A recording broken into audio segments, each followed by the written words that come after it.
Yo, people, what you telling me? Back again with another footy talk. Lewis, what's good, man?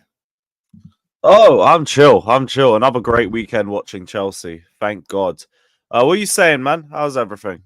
Yeah, it's all right, bruv. You know what I mean? Been better, been worse. You know them way there, bro. It just is what it I is, hear it. innit? That man's I didn't end calm. up watching the United game. I saw it ended 0-0, and I was like, yeah, cool. No highlights to watch up on then.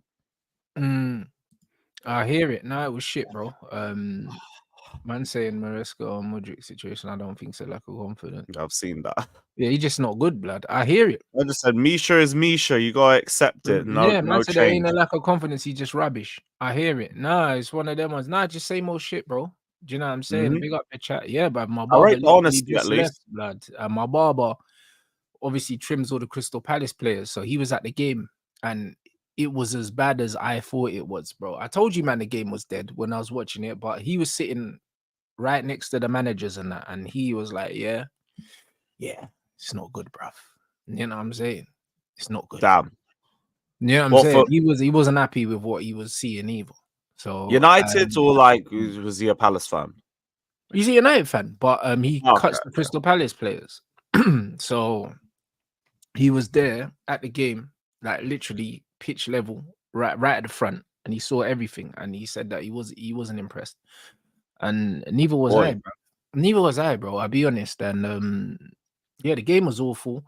Um, and a few things about a few players as well that I kind of knew. Do you know what I mean? But there's certain things that you see at the games, like the off the ball stuff that you don't see. That you don't see You notice on a bit TV. more in game as opposed to on TV. Yeah, I get Yeah, you. 100%, bro. And a lot of stuff that I knew already, and I've been saying about certain players off the ball, like yeah, United. I don't know. I think it's gonna be very, very interesting to see how we do against Tottenham, bro, because if the manager picks a similar team to the team against Palace, we're gonna lose. I'll tell you that for free. The midfield of Ericsson, Mino, and Bruno will not work against a team that presses. It will not Yeah. work against a team that presses. Like we got We'll away lose with it possession against way too Crystal. easily. We got away with it against Crystal Palace. But let me tell you something. In a pressing midfield, problems, cuz I'm telling you, because Ericsson's not the most press resistant player. Bruno's not press resistant, and Kobe Mino, like off the ball as well, like is a concern for me in games where it's high tempo. Do you know what I'm That just saying? means they'll suffocate you then. You'll barely be able to get out of your half. Yeah, but that's what I think could happen. That's what I think could happen, and will result to hoofing it, bro. Like that midfield three. I think against Spurs he has to play. He has to play Ugarte, and he probably even Ugarte, Kobe, and Bruno is not a good midfield against Spurs. Like that's where I'm most worried. I'm worried about the midfield against Spurs. Spurs don't really have a good attack, neither do we in it. But I worry about the midfield against Tottenham, man. But the Man United midfield, it don't impress me. I'll be honest, it don't impress me. Nah, I hear it. And like, if you're going to struggle in the midfield phase of Tottenham, then like that attack's just going to get more and more chances. It ultimately comes down to how your defense is doing on the day. Right. They could have a good match. They could be quiet, and Tottenham could just be Tottenham in front of goal too. Like these lot aren't anything to They're flex in front awful of in goal front of goal. themselves. Awful, man. So like the more we talk about it, this game might just be a raging mid-off. No, but it's gonna be. It is gonna be a raging mid off, but it's gonna be a middle full of loads of mistakes because of the high line that Tottenham play and how bad we are on the ball. So I think it's going to be an exciting game, even though I don't think there's going to be a lot of quality.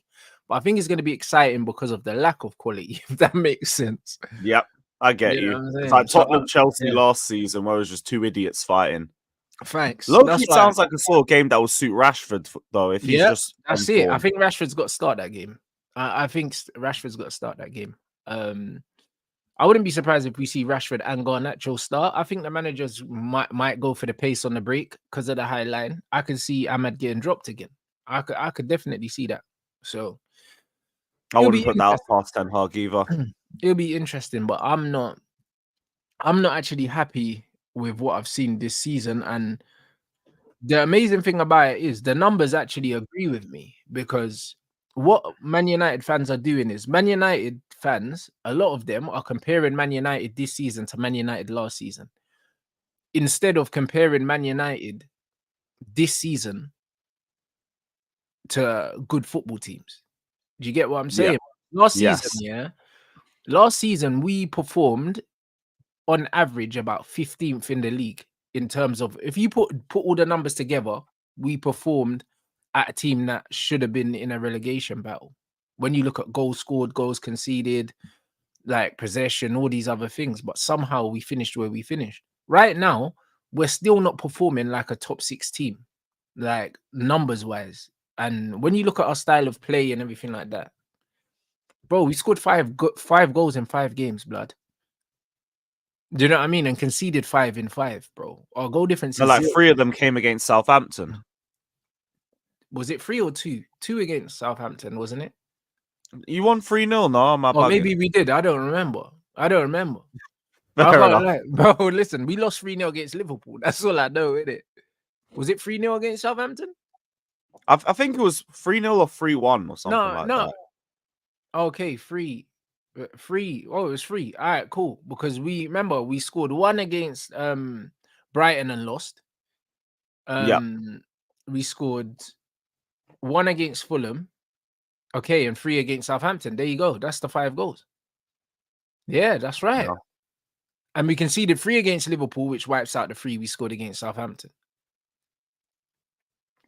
So this is what I'm trying to say, my bro. So And then they're comparing it to last season. they're It's like comparing it to last mid. season, but it's like, bro, we performed 15th in the league last season. So because now It's we're like when performing, people like to have last season, all the squads improved. You're talking about comparing a 12th place team. Go away.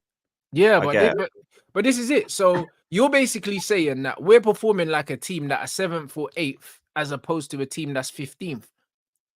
And we've literally, when you look at our squad now, Xerxes, yeah, Ahmad's like a new signing because Ahmad weren't playing last season. Yep. Then you look at Ugarte. Delit, Mazwari, Ugarte, Euro. That's already 6 players, yeah, that you've added to Man United's squad, yeah, that weren't really being used last season. So of course it's gonna be different. Do you know what I'm saying? Half of our starting 11's technically different because Mazraoui, Delit, Xerxes, Ahmad, that's already 4 players that weren't playing last season. And if you throw Ugarte in there, that's 5. There's 11 players on the pitch. We've nearly changed half the fucking starting 11. So is it a surprise that we're a bit better? Do you know? It's almost a new team. You just add more personnel. It's almost a new team, but the football's still rubbish, bro. We're still not performing like one of the top teams in the country. We're still not scoring enough. We're still conceding too much. Like what are we doing? Like, we should be way better than this. Do you know what I mean? The fact that man are saying that we've improved so much, but our goal difference is 0, bruv. Do you know what I'm saying? Say you've improved so much. You got 7 points from 15. How's that an improvement? Well, there you go. No, so but that's what it is. It's like a little bit of coping where it's like, oh, we're better than last year. Okay, you've gone from here to like here. Great. We're supposed to be better than last year, bro. Yeah. You know what I mean? That's not a compliment. You're supposed to be better than here. You should be trying to aim for here. This is what I'm trying to. This is my problem with the situation. Everyone's looking, yeah. Everyone is looking at what we were last season and giving the manager credit for us being better. But the reality is we underperformed last season and we're still underperforming this season. It's just that we're underperforming less. I feel like it's a form of like gaslighting where it's like you lowered the expectations of the club to such a point where you raise it up a little bit and everyone's like, oh, I see the vision. Oh, I see the improvement and all of that. It's like, no, like you just took the club to such a low point. You could raise it a little bit. Bro, the Liverpool game is the only game, yeah, that we shouldn't have been guaranteed 3 points. All the other games, guaranteed 3 points. Fulham should have been 3 points guaranteed. Mm-hmm. Southampton guaranteed 3 points. Brighton 3 points. And Crystal Palace 3 points. We should be on at least 12 points out of 15, at least. And we're on 7, bro. I hear it, bro. I hear it. Like this is what man is saying, oh, but we're better. crazy. You guys got better personnel, but for me, I was never going to be worried about United until Ten Hag goes. Mm. If Ten Hag wasn't even there, you add Sancho to that attack. You guys are cooking. Sancho, Ahmad, Xerxes, front three, different. Facts. But now Ten Hag's still there. You lot ain't been able to progress properly. It's crazy, my bro. It's actually crazy. That's why when I'm laughing, I'm looking at this situation, I'm laughing my head off because people are saying, oh, yeah, we've improved. But, bro, it's very hard not to improve on a team that literally performed in the bottom 5 in the league last season. Mm-hmm. What, you had the personnel that you had. Of course, you're going to look better just based off individuals, but like that's it. That's it. We know individuals are only going to take you so far unless you've literally got a world 11, and you guys ain't got that yet. Exactly. Which is why I ain't that worried about you lot till Ten Hag goes. No, 100%. Especially the way you lot are playing now, bro. It's like you've got a manager that has he has a plan, a very clear, concise plan that he can communicate well, and you've got owners that are gonna get him the players. So success is almost inevitable for Chelsea. It's almost inevitable, bro, and especially now as well. With how football's going, obviously City got their case coming up, bro. Rodri's just got a big injury and stuff like that. Yeah, bro. Do you know what I mean? Arsenal aren't playing well. You know, bruv, like, bro, when you look at the metrics, you know, Arsenal have been poor this season so far. Like, when you actually look at the metrics in terms of the chances they're creating and stuff like that, they're in the bottom half of the table for creating chances and stup like that. And that's why, yeah, bro. And that's why when I looked at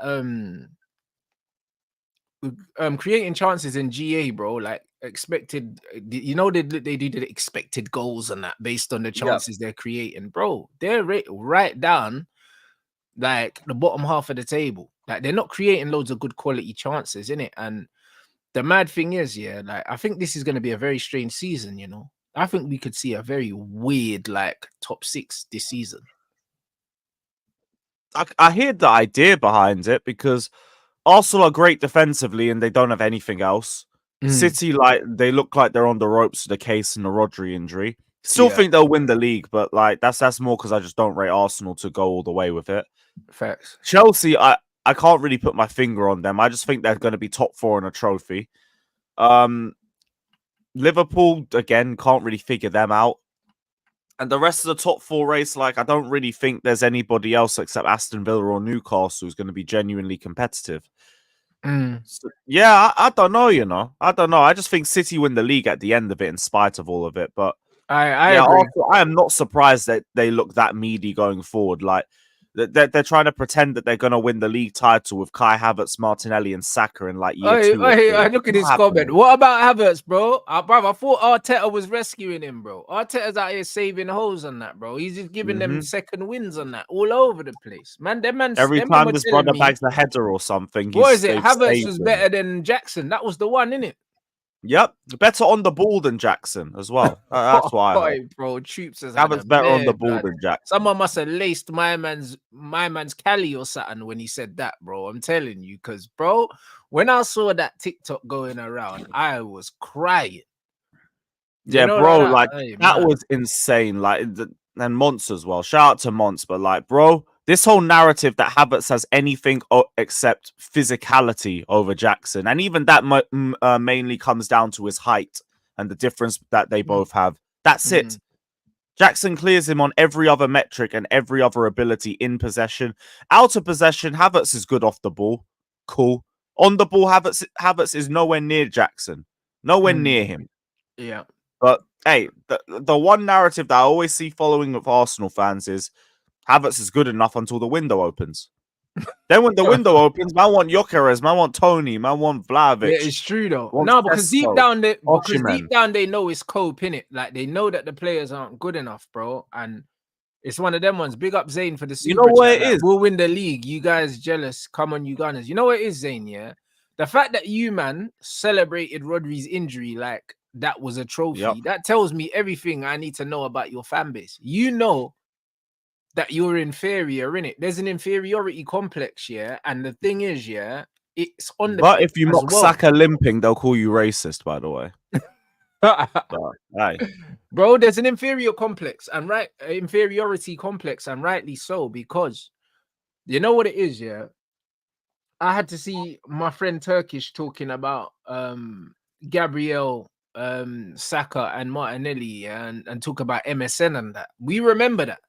We also remember, yeah, bro. No, he's Listen, talking about the email, bro. We also remember. That's it. We also might remember my good friend Don Robbie talking about they wouldn't swap Martinelli for Mbappe and that. We remember all of these things. This is the beauty. This is the beauty of all of this. So, man, why am I celebrating injuries like that? Do you know what I mean? If this is the case, deep down, yeah, these man they know. didn't believe they were winning the Bruv, league deep until down, then. these man know, yeah. Bruv, you man, deep down, these man know the players aren't good enough. I'll be honest. Like Erdegaard injured is not the reason why you're not creating chances. The reason why you man are not creating chances is because every bit of creativity at your football club has been killed by your manager. He's a terrorist, bro. Do you know what I'm saying? And even though I have a lot of respect for the way he sets up his teams defensively, I have a lot of respect for it, because it's still a skill to be able to set up a team like that. And I think that there's a time and a place to be able to utilize those tactics. But me, I'm against managers not letting footballers play football, bro. I'm against it. And the way he sets up Arsenal to be a set piece team, bro, is heartbreaking, bruv. It's awful. Do you know what I'm saying? And the thing is, if you play the way Arsenal played it against City, against Arsenal, bro, their fans will be in tears, bro. They'd love an excuse. Oh, he didn't come to play football. Bro, this is the one thing that winds me up the most about this. Like any other club, I would be giving it all the credit in the world. I remember 10 years ago when we were going to the Emirates and getting boring Chelsea chants while we were doing up 0-0s on the way to winning league titles. And I remember speaking to my mates who were close Arsenal fans at the time.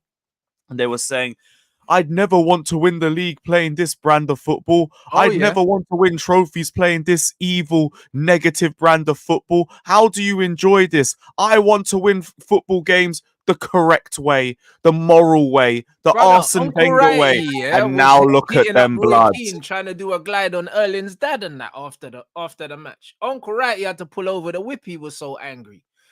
Man was posting on socials. Man pulled over in the hard shoulder and that. He saw cars flying past. He couldn't even wait to get home to post the video. Man's head was hot. This is what I'm saying. And now they sit here and they glorify that same brand of football. I'm like, okay, you had better win a major trophy. Because you lot dropped your moral code again. You did it again. For the same thing that you spent my entire childhood trying to mock our club for doing, while we won everything doing it. So you'd better win something. If you've dropped your morals to go trophyless, I'm on to everybody in the summer. Because I know I'm winning a trophy this season. Arsenal fans still aren't sure.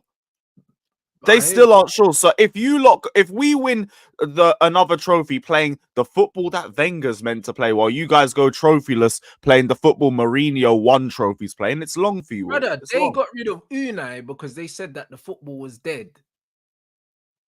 And Unai's won trophies since he's left them. Unai got them to European final. Bro, they got rid of Unai Emery because the football was dusty, and now they've got this thing going on right now. It's mad. I'll be honest. It's so mad, like the way it's all unfolded. And then them man thought that they got Pep's apprentice and that. Nah, this is mad. I can't even lie, bro. He's like the anti-Pep. Jose. He's like the anti-Pep, innit? Like it's kind of like he was around Pep Guardiola and he built up some Lego man Mourinho, bro. He built up the hatred for him and he turned into Jose, blood. You know them ones. You know when you got man them around you and you think they're your guys, but slightly they hate you, blood. That's the way Arteta's playing. Because he tried to play that way and he got bopped off the park. He's like, yeah, you know what? This ain't working. He's playing football like he hates Pep, blood. You know the ones. He's like the antidote for Pep, blood. He was just there studying Pep so he could do the exact opposite. I hear it. Do you know what I'm saying? That's what he done. He kind of used Pep's thing and he said, yeah, everything you do, I'm gonna fucking do the opposite, blood. Do you know what I'm saying? He's the new Jose. Maybe that's what they needed to build a new rivalry, and Jose was getting old, so they built another Jose. That's what I'm thinking, because like 2 seasons ago, he tried doing the free-flowing football thing, and it didn't work. They got bopped off. Now they're trying to play defensive football. And again, I don't mind it. It's funny that it's Arsenal that's doing it after all the stuff I've been hearing about that brand of football. But I have no issues with it. We've won trophies off it. You guys aren't. That's the difference. You guys aren't winning anything. And you guys had better win something because, again, you dropped your moral code to play this brand of football. Cool. Go win trophies doing it. Otherwise, your club has no substance about it. You guys will just follow whatever works for you guys at the time and then try and mock and make excuses for wherever you guys are against. So we'll see. It's a mad thing. And the man them celebrating Rodri's injuries, yeah, have some shame, innit? You know them ones. I ain't seen a fan base celebrating an injury like that. That's crazy. I can't even lie. It's It's crazy. been from the last day as well. It weren't even just yesterday when it got announced by ESPN. It was when he came off injured. Yeah. Just off the rumors that I was an ACL. I was like, yeah, we got rid of Rodri. Let's go. Let's go. Like, huh? Same fan base that was going against Stoke, built a rivalry with Stoke for not for no reason, but because they were doing the same thing with Aaron Ramsey. Yeah. Yeah, and then they tried to make a rivalry with Stoke City over it. But here they are doing the exact same thing. But yeah, the classy institution. Okay. Wait, that's crazy. Man said they got an ACL confused with the UCL. But yeah, like some of the posts I've been seeing about Rodri are nasty though. You know the ones there. They're nasty, I'll be honest. Like, oh, you got your vacation now and all that. Like, okay, cool.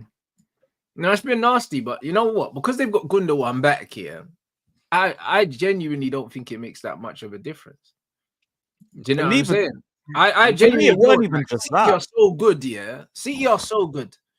I don't think that this makes that much of a difference. It really does not, bro. Like, if they didn't get Gundo back, then I think, yeah. But the fact that they've got him back, yeah, it don't make that much of a difference the way that it would have if they didn't have Gundo. And then on top of that, now in January, if they know he's out for the season, bruv, in January, they just go buy someone, bruv. I want them to go get Zubimendi just for the Liverpool reaction. Hey, that would be crazy. But they ain't spent no money, bro. Like, when you look in the summer, they didn't really spend no money. They've got money there to buy someone in the January if they need one. No, I hear it, but even like Gundogan was one reason why I didn't think it was going to hit him too tough, but the other was just Arsenal in general. I still think they would fumble it even with the Rodri injury. Like, they're acting like it means they're now clear favourites and everything. They're still trying to divert attention from themselves and say, oh, but Man City still must. They're Manchester City. They still should be able to go for the title. And I agree with that as well. But then why are we celebrating the Rodri injury for? Either it debilitates them to a point where you're favourites, or they're still favourites in general and you guys are celebrating nothing just to be petty. It's one or the other. You can't pick and choose. So, like, ultimately, I think Arsenal would have bottled it anyway. If you don't have a certified bagsman in the team, ultimately, I don't think you're going to do enough going forward to go for the title. You're not winning the league title with a Havertz, Martinelli, and Saka front three. You're being carried by one of them, and one of them's a moments player, and the other two are garbage. So you're not winning it. Like, yeah, you can defend yourself into a second or third place finish. I'll see that. But you're not winning no league title. You're not 1-0ing your way to a title. I don't even think Arsenal have the mentality for that. No, they don't. Because they're Arsenal. Yeah. So, like, I still think City win. No, I hear it. Do you know what I'm saying? So, to me, I don't think it makes that much difference to where the title goes. Do you know what I mean? But the reactions have been a bit of a mad one. Man said Gundo's not ready yet. Gundo will get up to speed. And the thing is, yeah, now Gundo's getting older, and he's going to play a more withdrawn role. I think that suits him. I'll be honest. I think that suits him, bro. Instead of having to play a box-to-box thing and he can just sit and just use his in-game intelligence to just manage the midfield for City. Because in most games, they're going to have the majority of the ball anyway.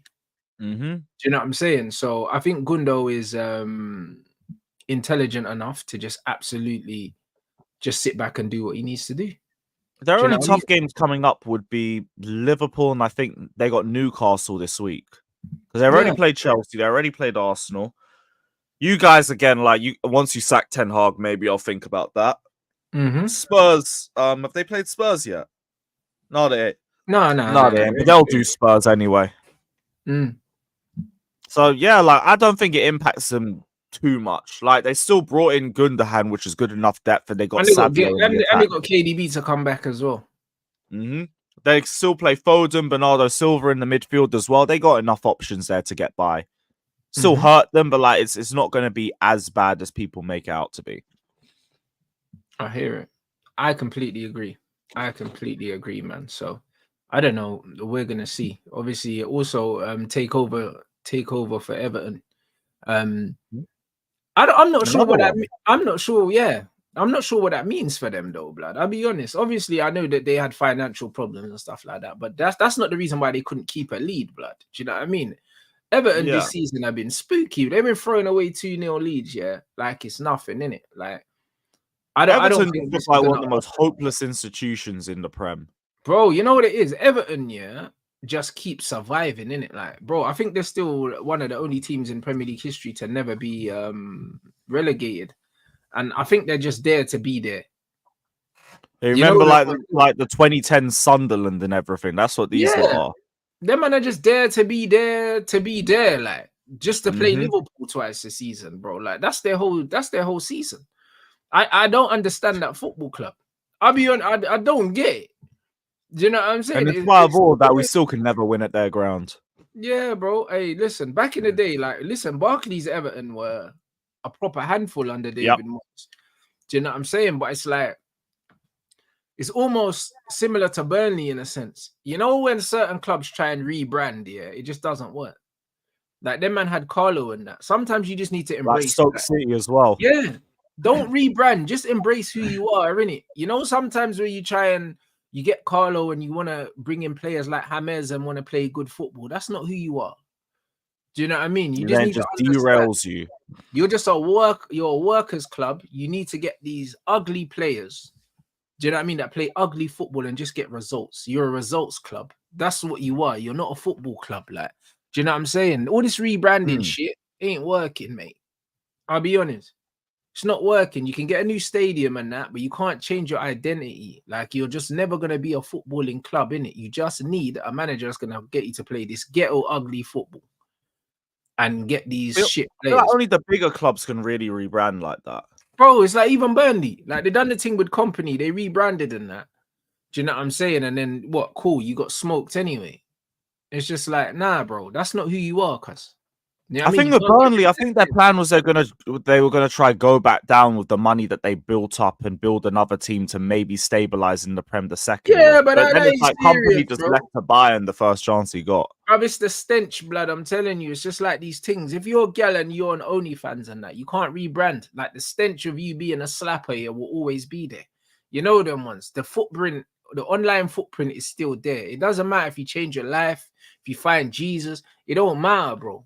You know what I mean? You're always gonna be a hoe. The past will follow you. Everyone remember who you are first. This is it, bro. The damage has already been done. You might as well just embrace who you are. You know the ones there. They just embrace it, accept it, bro. You know the ones, because you can't cleanse the sins, blood. Do you know what I'm saying? And like, I don't know why Everton are trying to be something they're not, bro. Like, this is just what it is. Their managers understand they're just shit houses, innit? And they need to embrace that. Stop trying to buy all these flair players and all these things and just go there and just get results, mate. You can't be surrendering 2-0 leads, bro. If you remembered who you were, this wouldn't be happening, bro. Because you're meant to go 2-0 up and close shop, mate. I hear it. Like under Sean Dyche as well, they've dropped 2-0 leads in 2 weeks. Bro, listen, like, it's like crazy. They're better than Sean Dyche football. They need to I know Sean Dyche. And the first one was in 10 minutes. Brother, I know Sean Dyche ain't telling them to go get a third when they're 2-0 up. That's facts. Yeah. Because he's got the wrong players. He ain't got the right players that can do what he needs. I did hear that for the Villa game, because I know Everton fans despise Michael Keane. And like they're saying it's because Jaron Braithwaite's out or something. So like maybe that is the case. All I'm saying, I don't think there's an explanation for the Bournemouth one. You are 2-0 up. with like 10 minutes to go and you've lost. Fact. That's disgusting. Like, at least Villa, it's like a quality thing. Like, Villa shouldn't have been 2-0 down in the first place with the squad they have. Bournemouth. And from what I heard at the time, that was like their worst performance ever under Iraola. And they came back in the last 10 minutes.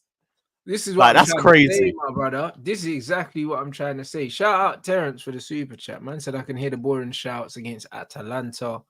But City before the red card, he played expansive football and created chances. No, you didn't. You man got popped, yeah.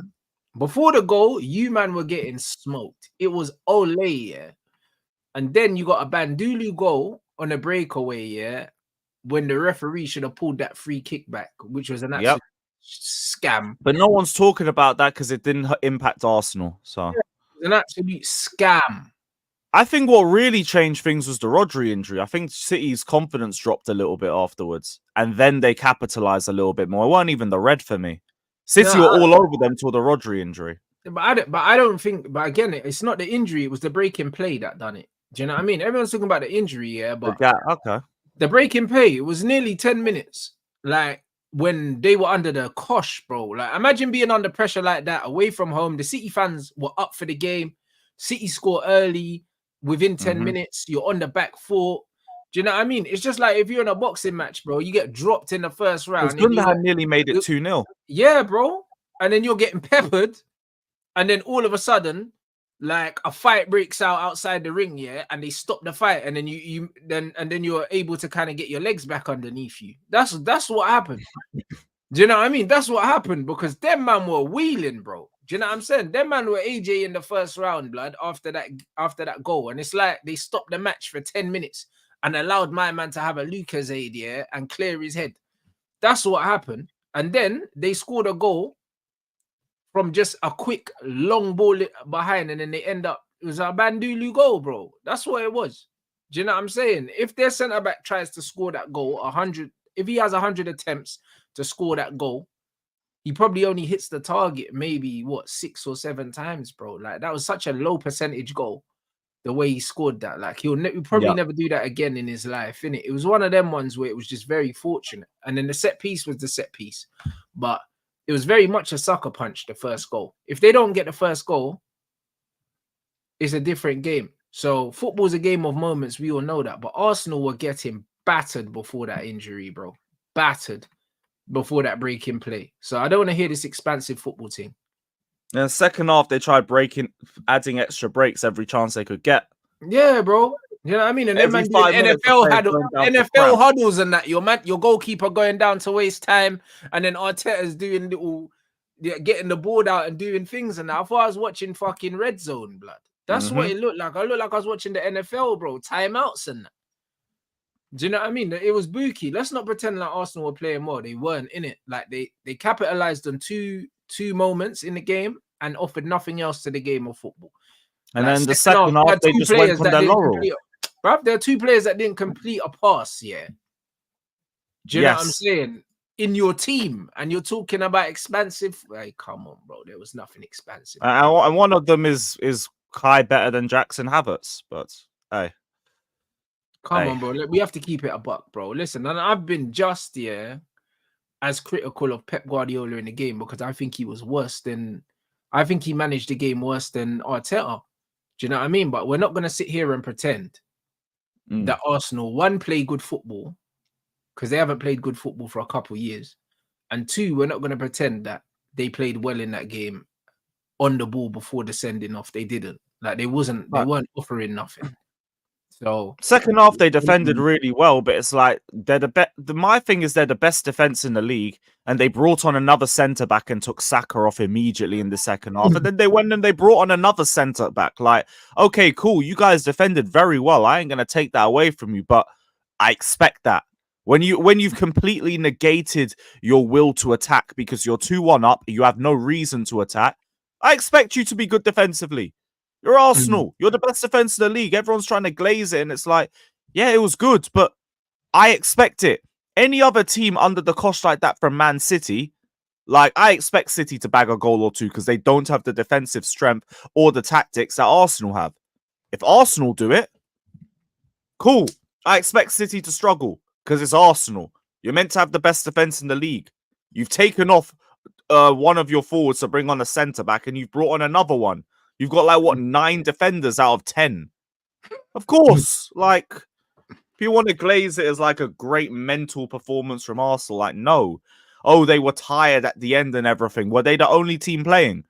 City are the ones still with the ball trying to break them down. City are still the ones that have to go chase the ball 40, 50 yards after you've hoofed it and then bring it back up and then try and make runs in between your low block to try and manipulate space and create more space to make chances. Both teams were tired. Just bottled it in the last minute. That's it.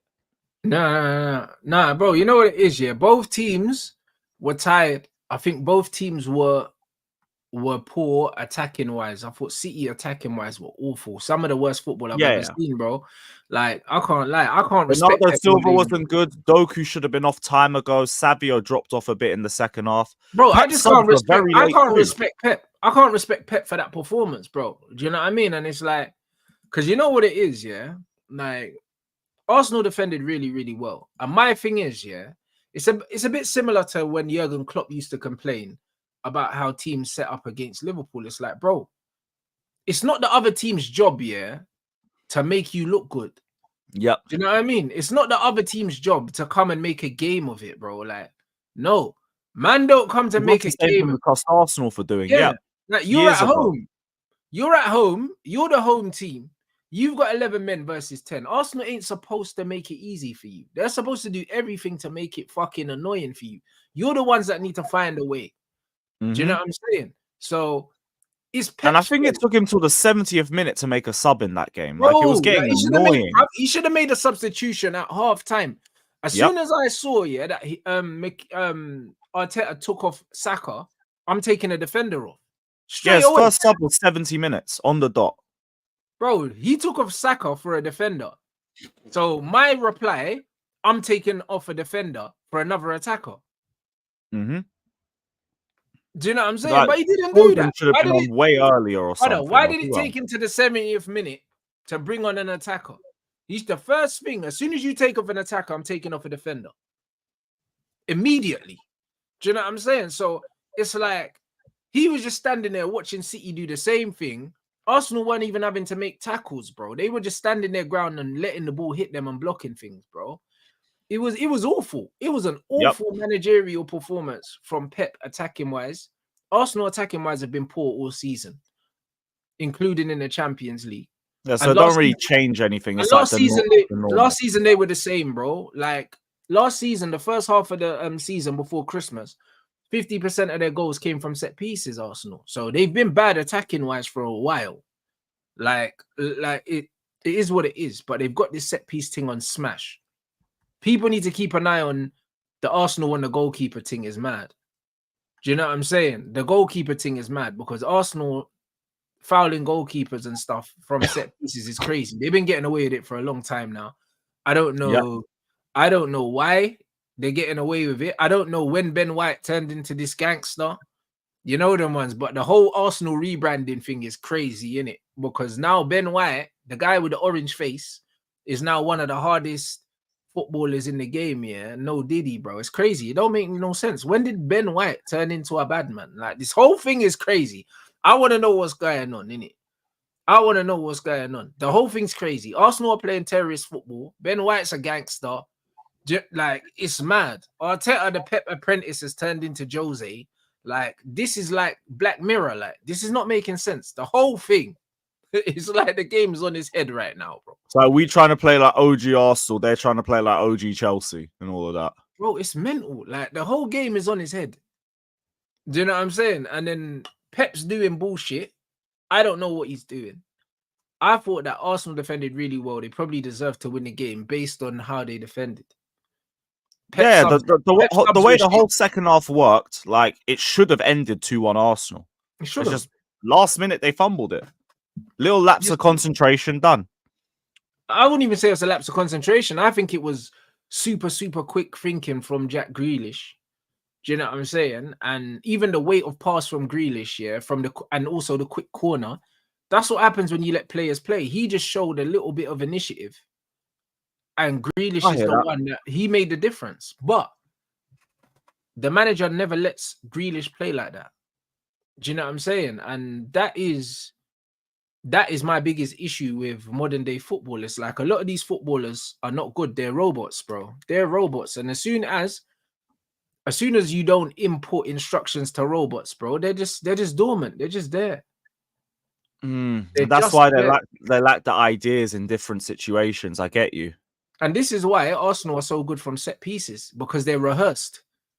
Arsenal are the most robotic football team in the Premier League. And there's nothing more robotic than a set piece. You drill it again and again and again. And the beauty of set pieces, is that you can replicate them in training, because they're just like, they're so easy to replicate, because they're just repetitive. And when you watch Arsenal play, it's repetitive. Even when you look at their youth team, bro, they play exactly the same as the first team. You know what I'm saying? Go get a little black guy that's left-footed to cut in, and it's Saka, bro. It's the same guy, bro. You watch the under-21s play, it's exactly like watching the first team. It's just robotic. That's all it is, bro. And this is the reason why that they can do this.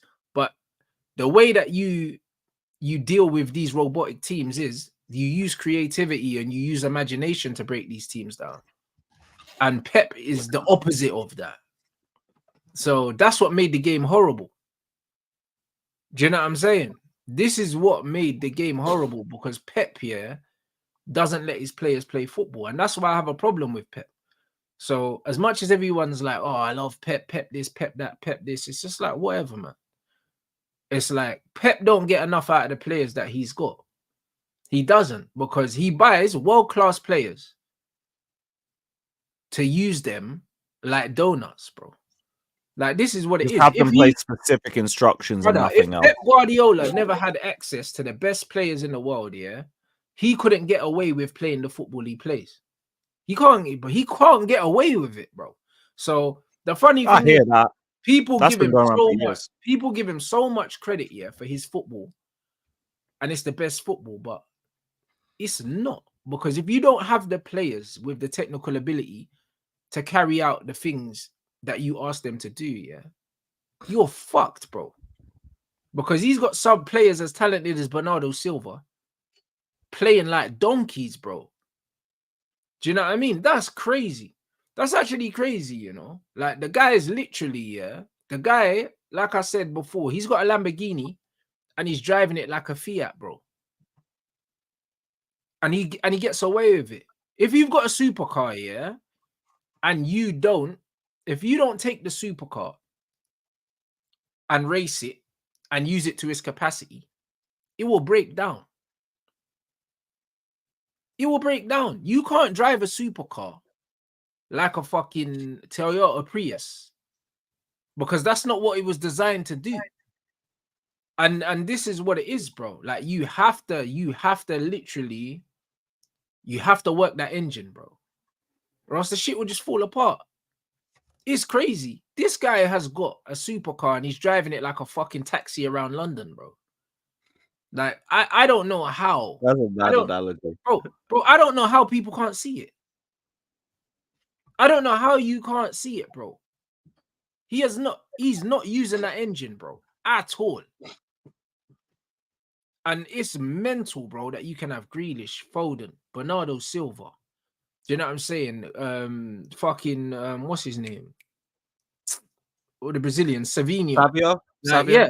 How are you going to have all these guys in the team and play that kind of football, just recycling the ball across the box for 50 minutes? And you got Diaz. I just think it's not the first time I've seen it. Like, whenever they face a really good defensive structure, it is a struggle like that. I remember when we went to the Etihad with Poch, and like at 1-0 down, we had the same back four system. They were doing the same thing. Sideways, backwards, crossing that we clear out, done. Yeah. And the only reason why they scored was we changed the structure in the last 15 minutes unwarranted. Fumbled the game. Yeah. Man said, how did he win the treble? Because he's got all of those players, bro. That's how he won the treble. And let's not pretend that Inter Milan weren't having them up, bro. Yeah. Let's not pretend that Inter weren't having them up. And when you look at the squads and you compare the That squads, Lukaku disaster class, bruv, in the final. bro, like let's not pretend That was Inter all off weren't the having bench. them up. Bro, it's one of them ones where you're not allowed to struggle against low blocks here when you have the quality that Man City have. You're not allowed, because the antidote for low blocks is individual creativity. That's what it is. That's how you break down low blocks. What, do you man just think that low blocks just got invented in football, bro? Teams have been playing low blocks. And you know what man used to do against low blocks? Someone used to slap it top corner from 30 yards. That's what used to happen. Mm. Do you know what I'm saying? Like, teams weren't playing super high lines, yeah? Like, when we was watching Barclays football, who was playing on the halfway line? No one. Everyone played a low block. And guess what? Goals were still scored. Yeah, Goals were it still would be a scored. specific cross into a Costa or a Drogba. We'd have a moment of brilliance from Hazard, for example. Brother, these men are going on like low blocks just got invented and managers haven't worked out how to deal with them. Like, what are we talking about? Low block against fucking Steven Gerrard, top corner, 25 yards. Hold that. You know, like that, Frank bro. Lampard, that was his trademark. Bro, 25, 30-yard bang. Bro, Wayne Rooney, raps, top corner. We seen it. Do you know what I'm saying? We seen it. Man, see David Ginola cut in, raps, top bins and that. Gareth Bale, top bins. Why are we going on, yeah? Why are we going on like low blocks just got invented, bro?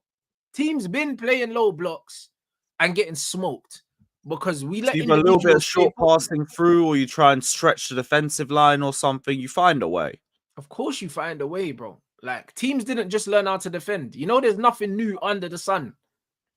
There's nothing new under the sun. Low blocks didn't just get invented, bro. Teams been playing low blocks, bro. Teams used to play low blocks, and then they used to hoof it up to strikers, and they used to play route one, bro. And guess what? When they was playing route one, it wasn't route one against a high line. It was route one against a low block. Do you know what I'm saying? Move it to the big man and try and like just get a header in or something. But this is what I'm saying. That's why they called it percentage football, bro. Like, teams weren't playing on the halfway line 20 years ago, and people still scored goals. It was annoying. Instead, I just see Doku on the ball, just doing the little shimmy and then just lose possession the whole way through the second half. Come on, bro. Like, bro, there's no long range shooters really now in the game. Only KDB. It's been taken out of the game because it's not as efficient nowadays, or it's viewed in that way. Yeah, but bro, the thing is, efficiency is subjective, because Pep, passing the ball around the box here for 50 minutes and not scoring, how is that efficient? No, I hear it. How is that efficient? Again, I hear it. It all depends on the situation, innit? Mm. And it's like, I get it, because like for me, long shots should be used in a certain situation, but I feel like with the way certain managers view football, I think it's viewed as more efficient to dominate the ball and to get the ball into easier goal scoring positions, as opposed to a long shot from like 25, 30 yards. Yeah, passing it into a position in the box could be viewed as more efficient. Yeah, but we say easier. Like, there's nothing easier about Arsenal having 9 players within the width of the 18-yard box and you passing across, trying to shoot through bodies, bro. No, I get it. That's where he managed the game wrong, innit? But I just think, like, you're not going to play a defense like Arsenal's every week. So it's like their main plan is more to just try and play the ball into better goal scoring positions. It's just Arsenal is more like the anomaly. Yeah, but the thing is, you have to. Yeah, but that's crazy. We can agree though. That's why Pep handled the second half wrong. Yeah, but that's crazy though. That's like saying, "Oh, AJ's not gonna fight Dubois every week." Well, bro, when you was in the ring with that brother and he wanted to kill you, you needed to make the adjustments and you didn't. You know, like that, and that's why you ended up breakdancing, bro. Like, this is the way it goes, isn't it? Like, even though Man City are not gonna play Arsenal every week, they had 50 minutes to make an adjustment and they didn't make one.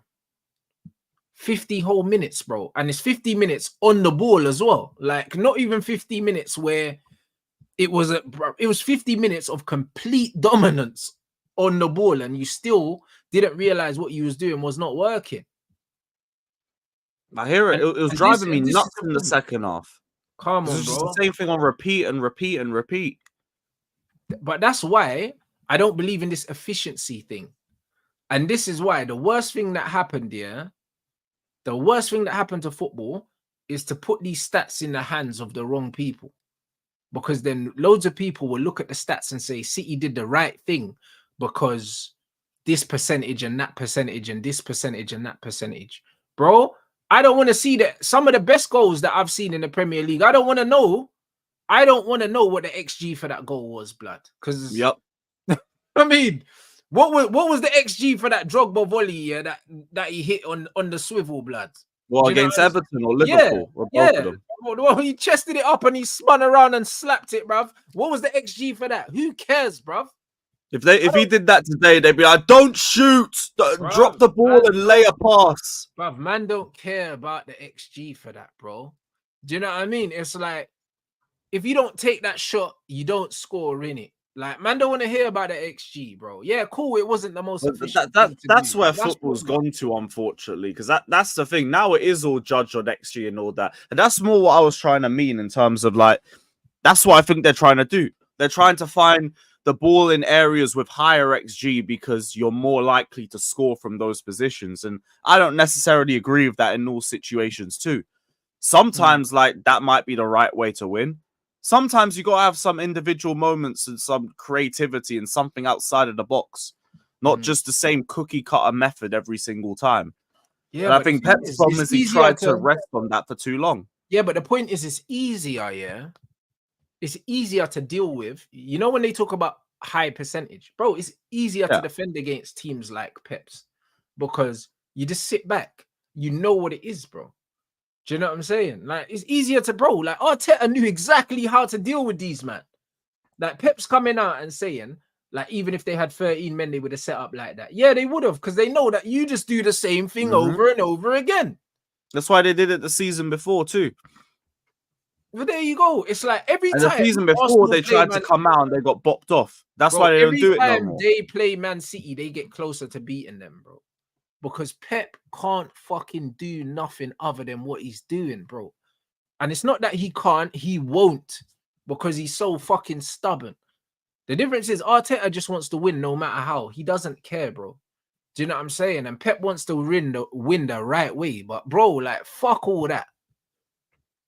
Do you know that's the Wenger thing. And like that ends up taking Wenger down too. Listen, the thing's crazy. I'll be real. Like, the Pep thing's dying, bro. And you know what? I'm happy to see it dying. I hope here that more people are starting to realize that there's more than one way to play football. Because after seeing the way that Inter dealt with them, do you know what I'm saying? And even though they didn't lose to Inter, they could have lost that game. And even the final they played against Inter, they could have lost that Inter final. Inter were much better going forward. Yeah, bro. And look, shite, bro. Do you know what I'm saying? And the thing is, yeah, it's like, yeah, man, I'm just not liking it, bro. I'm not liking it. And this is why I actually like what Maresca's doing right now, because Maresca's actually playing a number 10 in the 10. This guy's talking about playing Felix and playing Cole Palmer in the actual 10, bro. Most teams aren't even playing 10s no more. They're playing Erdegaard's at 8. They're playing 8s in the 10 because of the defensive duties and that. Even though Chelsea's midfield is a bit light with Enzo in there instead of Lavia, when you've got Cole in there. Cole ain't really got the physicality. Yeah.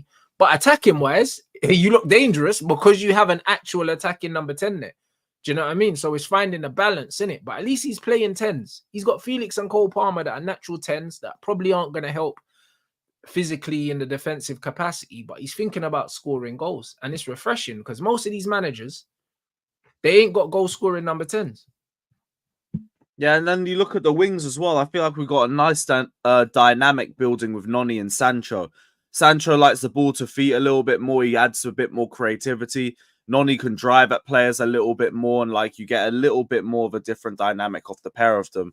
Yeah, I like what we're doing a lot. I really do. And it looks like it's really starting to blossom over the last couple of weeks. Personally, we just need to drag this out at least to the international break because we got Brighton, Forest coming up. We should easily be beating both of them. Then we'll see what the club's really about after the break because we go Anfield, we go Old Trafford, we got Newcastle at home, we got Arsenal at home, all before the November break. Yeah, it's a difficult There's a run. November break as well. Yeah, there's always 3 international breaks, isn't it? Oh, that's decent, bro. So yeah, if the manager don't get sacked in this October one, then the November one should do the trick. You know the Yep. ones there because Yep. I reckon Chelsea are gonna smoke. I have it. Ten Hag won't last another month or two, Paz. I'd be very surprised if he's still there by December. Yeah, but so would I. Do you know what I'm saying? I think maybe the November break we might see the end of this fraud, man. I'm telling you. And then your season can start. But that's it. I don't believe our season starts until he leaves. I'll be honest. Like Neto on the right for the first. Bruv, listen, Madueke. I don't know where you stand on Madueke, bro. I can't remember because I know Don rates him, but Madueke's toilet, man. For me, it's like a consistency thing with him. Like I said at the start of the campaign, I like that he's starting to use his right foot a little bit more. I think he was a little bit frustrating against West Ham, but like only a little bit. That's about it, really. Like I'm not trying to push him like as a brazy wing or anything. I do think he's starting to show signs of improvement, but that's about it. If I want to bring on Neto to start over him, fine. Like genuinely, when it comes to my attack, I'm not really fussed who we're playing at this point. I think so many of our options are decent, except maybe Mudryk, that I don't mind. I genuinely don't mind. But like, yeah, Noni's he's good. He's good. I think he's still developing. Needs to know when to release the ball a little bit more. I think that's kind of his biggest gripe right now. But yeah, that's about it. Yeah, no, I'm not a fan, bro. I can't lie, I'm not a fan of this guy, bro. I think he's awful. But what, straight up awful? I think he's awful, bro. Do you know what I mean? But yeah, but you know me anyway, bro. Like I look at a footballer and it's like if I don't see anything, I don't see anything. And that's it. I think he's a good athlete. Do you know what I'm saying? Like his engine's impressive. Like when I was watching your game, I'm seeing him making up like 20, 30 yards off the ball in like the 90th minute. Like, cool. Yeah, he's defending a lot better now too. Yeah. That was a big problem last season. That's it. He looks like he's got a good engine. Do you know what I mean? I'll give him that. But on the ball, I think his decision making isn't good.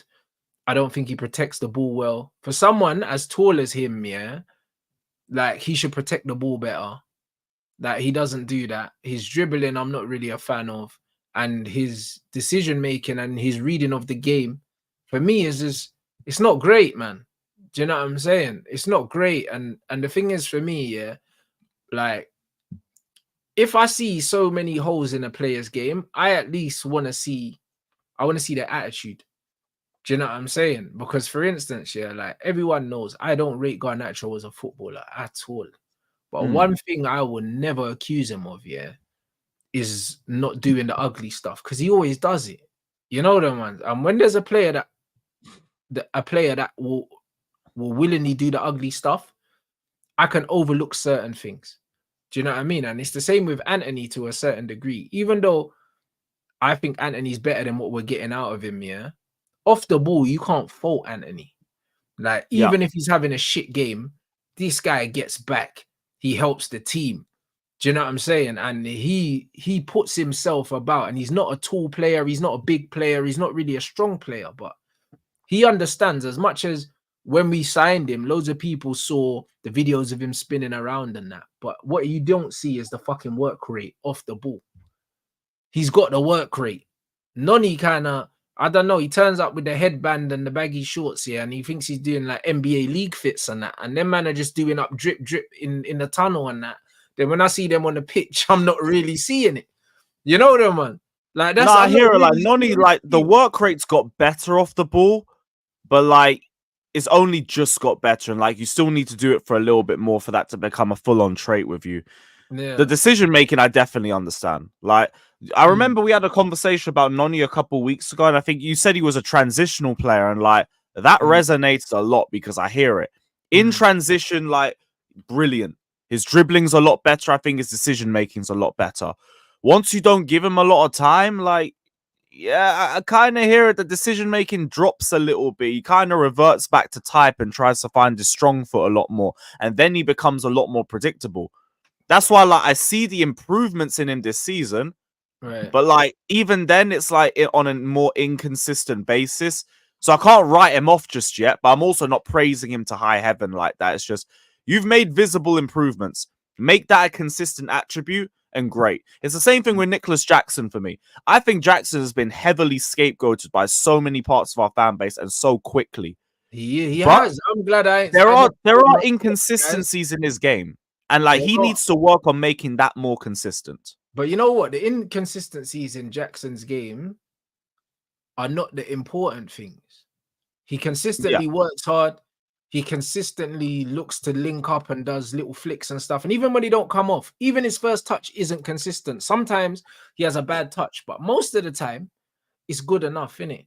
Like when I watch Jackson play, the guy can play, innit? Like if anything with Jackson, Jackson's thing looks like sometimes he rushes his work. You know them ones. So like he's a good player, but it's like he tries to do things too quickly and then it gets messed up. You know them ones. So like either the that or ball he will come in, overthinks like in front of goal. so the ball will come into Jackson and he just needs to just set himself, lay it off.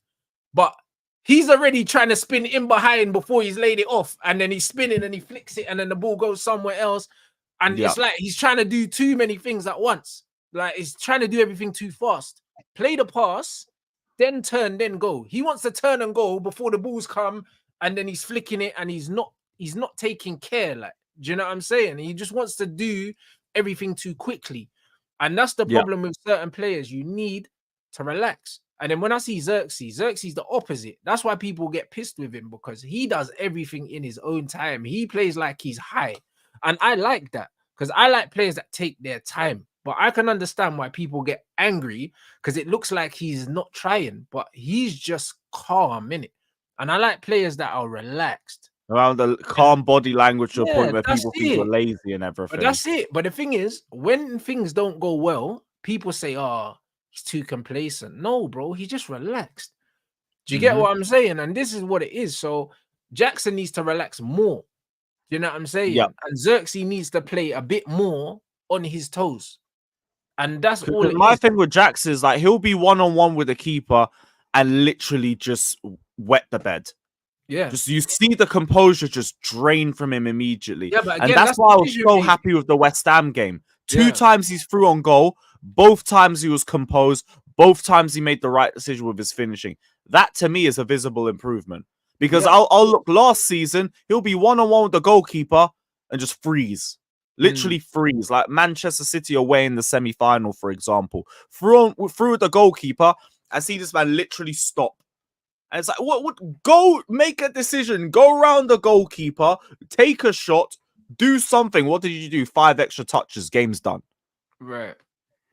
So, like, that's more his inconsistencies. Of course, but again, it comes down to him trying to rush things. Do you know what I'm saying? And decision making. Even when you see Jackson's the kind of player, he'll be running towards the goalkeeper. And you can see in his brain, he's like, should I go far post? Should I go near post? Should I not make him? Should I? Bro, stop thinking so much. Just pick something and do it. You know what I'm saying? And that's how he scored the first goal when he nutmegged the keeper.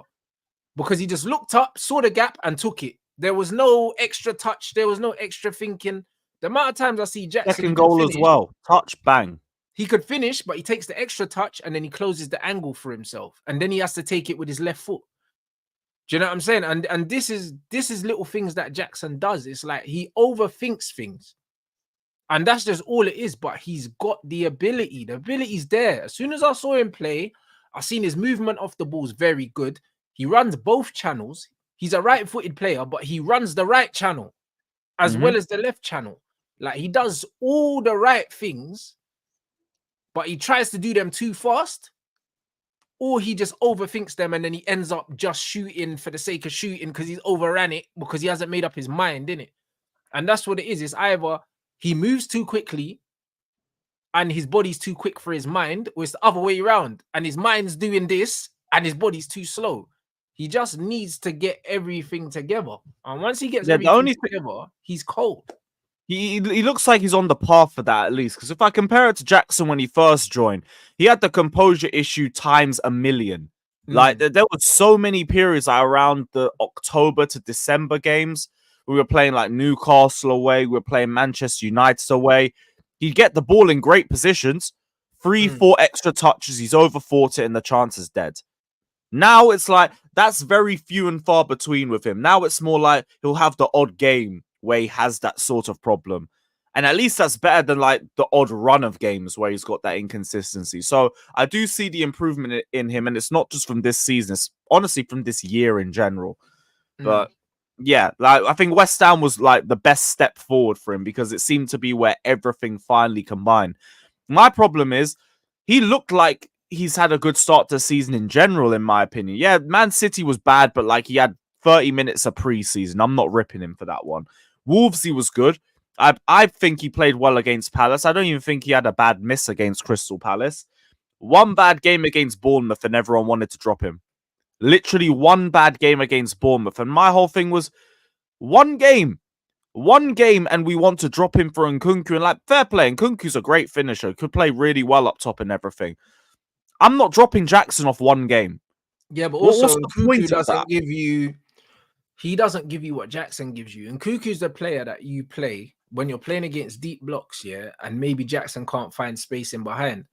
Then you bring in Nkunku on. But in a lot of the games where you're playing in transition, yeah, like Jackson's the guy, bro, because he gives the guys on the ball an option in behind.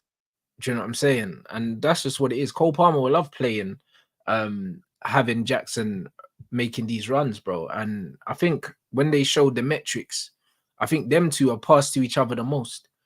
They've had the most goal contributions together since the start of last season.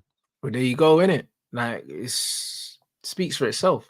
There's just certain kind of players. If you're a creative player, you love someone like Jackson because Jackson can come towards the ball, but he can go away from the ball as well. Like, he gives you the options of playing short and playing long. And not a lot of players in the league give you that. Do you know what I mean? Like, when I was saying, oh, we should get Tony, yeah, people are like, yeah, but Tony comes to the ball. He doesn't run in behind. Same with Xerxes. Xerxes comes to the ball, doesn't run in behind. Or you get players like Rashford that run in behind but don't come to the ball. Jackson does both. So when people are telling me that Jackson's rubbish, I'm telling them you don't know football. Facts. Because there's no other striker really in the league that can play coming towards the ball and in behind at similar levels. There's not one. Because they call him rubbish off the back of certain misses and like his inability to stay on side.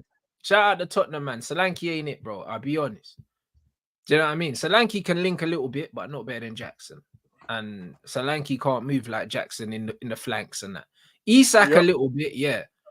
Isak for me, yeah, is better running in transition that way than he is coming towards the ball. But coming towards the ball, Isak can play. And Jackson can make those runs, and he's got strength on the ball too. Like, I've seen this man go toe-to-toe with Saliba and Gabriel and Jules and win. This guy's very underrated in terms of his strength, both when trying to hold up the ball and also when driving the ball forward. That's what he's on. Like, the only issue with him has literally just been composure in front of goal, and he's starting to minimize that. That's why my whole thing for the season was, yes, I wanted a striker. I wanted an Osimhen. I wanted a Tony. I'll never say no to more competition. But I knew if we didn't get one and if we were stuck with Jackson, it definitely weren't the end of the world. No issue with Jackson being my number 9 for another season. If you could offer me someone better, go for it. Like, I weren't the type saying no to Anelka while we had Drogba, for example. Like, go bring me more competition. But Jackson's still fine. But these fans though, innit, bro? This is what they want. They don't understand that you can have multiple good players in one squad, bro. They say, oh, we can't have this guy because we've got that guy. This is what these guys do, bro. It's infuriating. Bro, I look at our attacking depth and I'm thinking, wow. 2 years ago, I was visibly disgusted with our attack. Now I look at it and it's just, you're saying I got João Felix and Pedro Neto and Nkunku as depth options. What? It's mental. Yo, God is good, man. I used to think like Pulisic, Ziyech, and like the shell of Aubameyang off the bench. Nah, you lot are recruiting like a proper top club, man. I can't even hate on it, bro. I'll be honest. Yo, it's good, man. Like we've been in the trenches with our attacking options for so long. João Felix is now like, how do we fit João Felix into the team? I don't care. Figure it out. Now ask me about Mudryk. Who's Mudryk? I don't care about him anymore. I've got enough options. Here's what it is. Loan him out or something. Even Maresca don't care about him no more. Facts. You lot run up these likes, man. Make sure you subscribe to Lewis as well. The link is in the title. We need to get up to 600 likes, guys. Yeah, Lee just sent me the link, so we're gonna redirect over there, guys. What you got coming up?